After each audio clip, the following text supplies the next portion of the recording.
নতুন একটা রেসিপিতে সবাইকে স্বাগত জানাচ্ছি। আজকে তৈরি করব সয়াবিনের বীজ দিয়ে সোয়া পনির রেসিপি।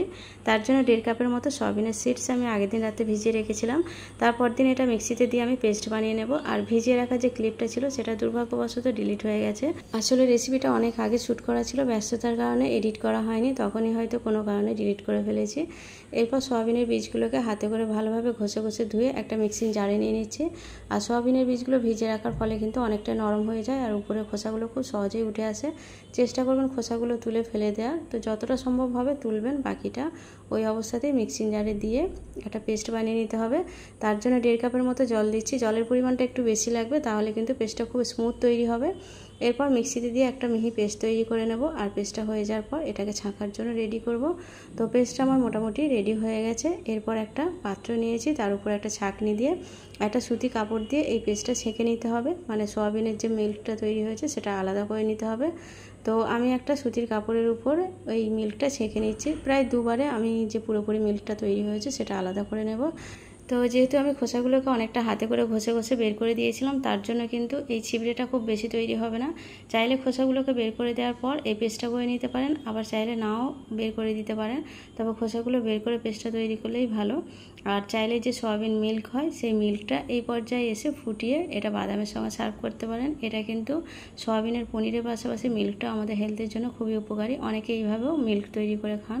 তো দুইবার আমি মোটামুটি পুরো মিল্কটাই এই সয়াবিনের ছিবড়ে থেকে আলাদা করে নেব।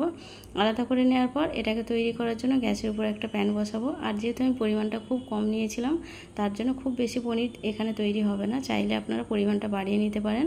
আমি প্রায় 150 গ্রামের মতোই নিয়েছি। তো পুরোপুরি আমার এই মিল্কটা ছাঁকা হয়ে গেলেই এটাকে আমি তৈরি করার জন্য রান্নাঘরে নিয়ে যাব। আর সয়াবিনগুলো মোটামুটি 8 থেকে 10 ঘন্টা ভিজিয়ে রাখার পরেই কিন্তু পেস্টটা তৈরি করতে হবে। আর পেস্টটা তৈরি করার সময় এতে পরিমাণ মতো জলটা দিতে হবে। জলের পরিমাণ একটু বেশি দিলেই কিন্তু সয়াবিনের যে পেস্টটা তৈরি হবে সেই পেস্টটা খুব ভালোভাবে একদম স্মুথ তৈরি হবে আর ছাঁকতেও অনেকটা সুবিধা হবে। তো আমি প্রায় 1.5 কাপ সয়াবিনে 1.5 কাপের মতো জল দিয়েছিলাম, মানে ভিজিয়ে রাখার পর যে পরিমাণটা হয়েছে তার প্রায় অর্ধেক অংশে জল দিতে হবে, তারপরেই পেস্টটা তৈরি করে নিতে হবে। তো চাইলে কিন্তু সয়া বীজের পরিমাণ বাড়িয়ে দিয়ে আপনি পনিরের পরিমাণটা একটু বেশি করে তৈরি করে ফ্রিজে সংরক্ষণ করে রাখতে পারেন আর নিজের প্রয়োজন মতো ফ্রিজ থেকে বের করে রান্না করতে পারেন। আবার চাইলে এটা মশলা মাখিয়েও সার্ভ করতে পারেন। মশলা দিয়ে খেতেও কিন্তু এই পনিরগুলো খুব ভালো লাগে। তো আমার মোটামুটি যে মিল্কটা ছিল সেটা বের করা হয়ে গেছে। এরপর এটা মানে রান্নাঘরে নিয়ে যাব এ থেকে পনির তৈরি করার জন্য।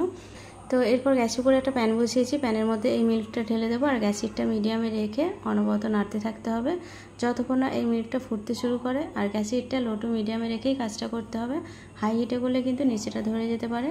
তো এরকম নাড়তে নাড়তে যখন পুরোপুরি এই মিল্কটা ফুটতে শুরু করবে তখন এতে লেবু রস দিয়ে দেবো এ থেকে ছানাটা আলাদা করার জন্য। চাইলে কিন্তু যে পাউডারগুলো হয় সেই পাউডারগুলোও দিতে পারেন, আবার চাইলে ভিনিগার দিয়েও এই ছানা কাটাবার কাজটা করতে পারেন।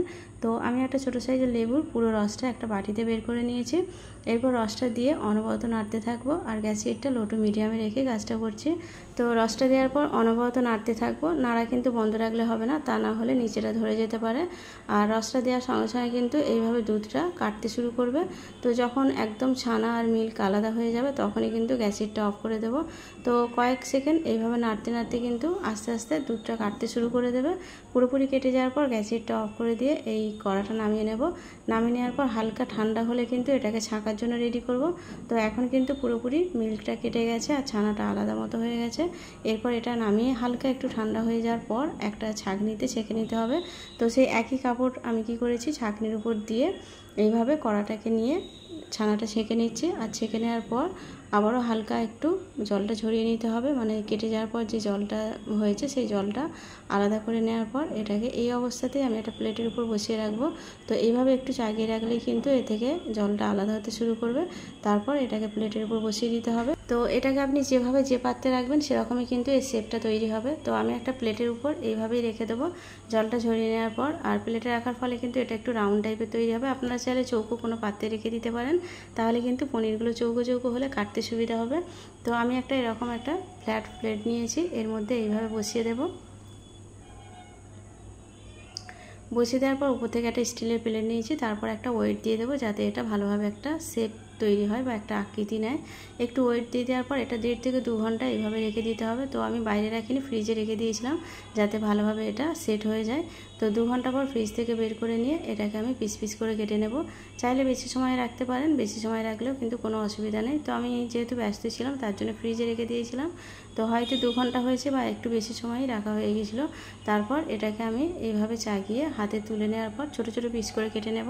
নিজের ইচ্ছা মতো পিস করে কেটে নিতে পারেন। আর চাইলে এগুলোকে মশলার সঙ্গে সার্ভ করতে পারেন, আবার চাইলে কিন্তু এটাকে রান্নাও করে নিতে পারেন, আবার চাইলে এটা ফ্রিজে সংরক্ষণ করে রাখতে পারেন। নিজের প্রয়োজন মতো এটা বের করে রান্না করতে পারেন। আর বাজারে কেনা পনিরের তুলনায় কিন্তু এটা অনেক সস্তা হয় আর খেতেও অনেক টেস্ট হয়। তো রেসিপিটা এখানেই শেষ করছি। দেখা হবে আবারও কোনো নতুন রেসিপির সঙ্গে। আর যারা এতক্ষণ আমার রেসিপির সঙ্গেই ছিলেন তাদের সবাইকে অসংখ্য অসংখ্য ধন্যবাদ।